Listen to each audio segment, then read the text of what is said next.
غادة محمد من مطبخ طباخة هانم، وهنعمل احلى تشيكن سويت اند ساور بالصويا صوص. عندنا المكونات بتاعتنا: صدور الفراخ متقطعه كيوبس كده بالطريقه دي، طبعا غسلناها بملح وخل وليمون كويس جدا،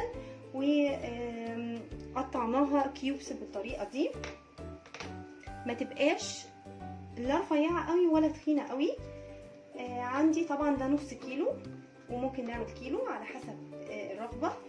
عندنا 3 فصوص من الثوم، عندنا معلقتين من السكر كبار، عندنا ملح، عندنا نص معلقه ملح ونص معلقه فلفل، ومعلقتين كبار من الصويا صوص، وكمان معلقتين كبار من الزيت، وطبعا خضار متقطع، فلفل احمر واصفر واخضر سلايسز كده، وعندي كمان بصلايه متوسطه متقطعه جوليان.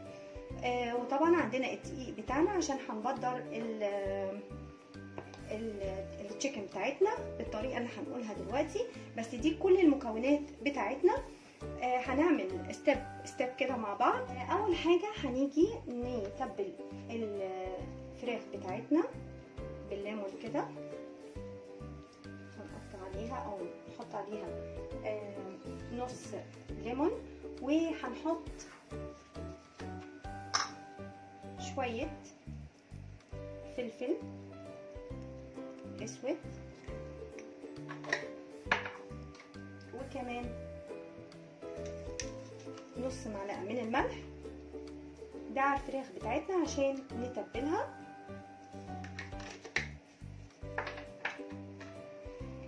طبعا هنتبلهم كده مع بعض، الليمون والفلفل والملح مع بعض بالطريقه دي. طريقه سهله خالص خالص، مفيهاش اي حاجه. ممكن نحط كمان شويه توم، ممكن نحط كده فص من الثوم معاها، ونتبلهم كويس. بعد الستيب دي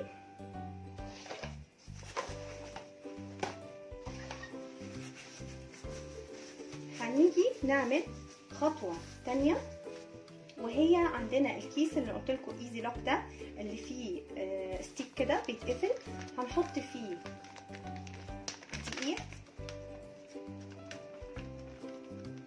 طبعا هستعمل كوبايه من الدقيق،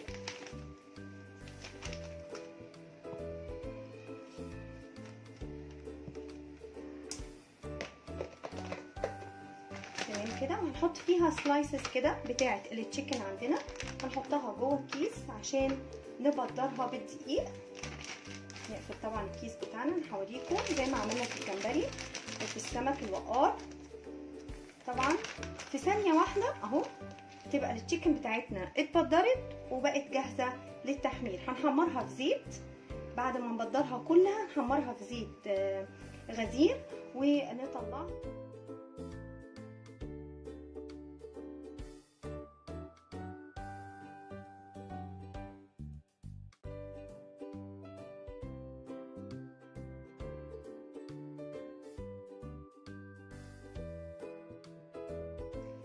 كده حمرنا السلايسز الفراخ بتاعتنا في الزيت بعد ما بدرناها. بصوا شكلها، انا عايزاها ذهبي كده، لونها جولد كده ذهبي.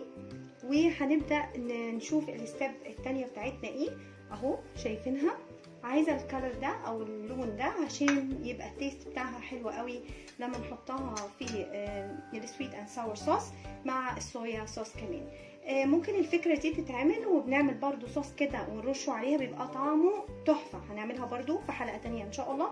تعالوا نشوف الستيب التانية بتاعتنا. نبتدي بقى نعمل الخطوات بتاعت الفراخ السويت اند ساور. بعد ما حطينا السكر هنسيبه لحد ما يسيح خالص وياخد لون الجولد يتكرمل شويه، وبعد كده هنحط بقيه الحاجات كده. السكر اتكرمل معانا، هنبدا نحط الزيت بتاعنا، معلقتين الزيت، وبعد كده هنحط فصين الثوم بتوعنا ونقلب كويس جدا.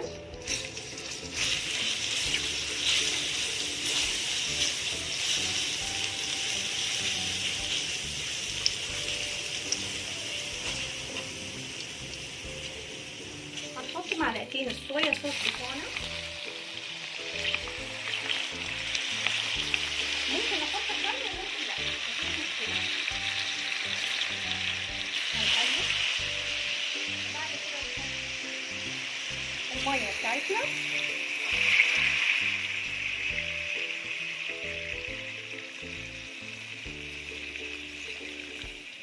ونسيب الصوص الجميل بتاعنا ده يغلي كويس جدا جدا.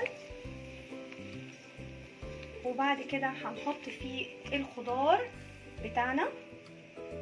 هنحط التوابل دلوقتي اللي هي نص معلقه من الملح،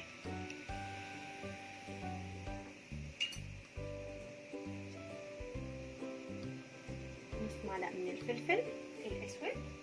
بس انا مش محتاجه اي حاجه تاني، هي دي البهارات بتاعتي. هقلب واخليها تغلي كويس جدا.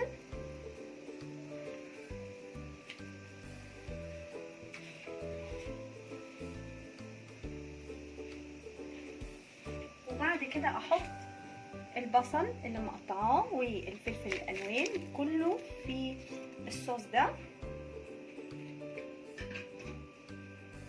واقلبهم كويس واسيبهم لحد ما يغلوا كده لمده 5 دقايق مع بعض.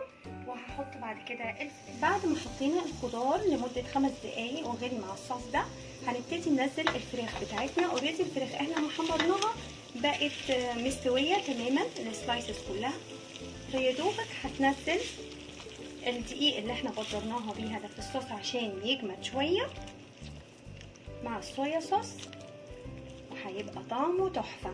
هنسيبه 10 دقايق بس يغلي غلوتين، وبعد كده هنغرفها ونشوف طعمها التحفه. شايفين الصوص بدأ يتقل ازاي؟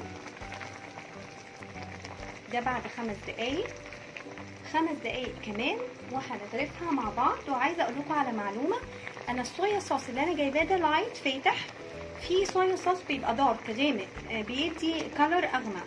اللي يحب طبعا الطعم ده او ده بيبقى طبعا الدارك ده بيبقى كونسنتريتد شويه مركز. فاللي يحب طبعا الكالر يبقى اغمق نجيب الصويا صوص الدارك، لكن انا عامله بالصويا صوص اللايت. نغرفها بقى مع بعض بعد 5 minutes ونشوفها. وده الشكل النهائي للتشيكن سويت اند ساور الصويا صوص. طبعا شكلها يجنن وريحتها تحفه، اتمنى تجربوها. وده احنا غارفين الفراخ بالصويا صوص مع النودلز. ممكن نحط الصوص بتاعها على النودلز وناكل. تعالوا بقى ندوق كده.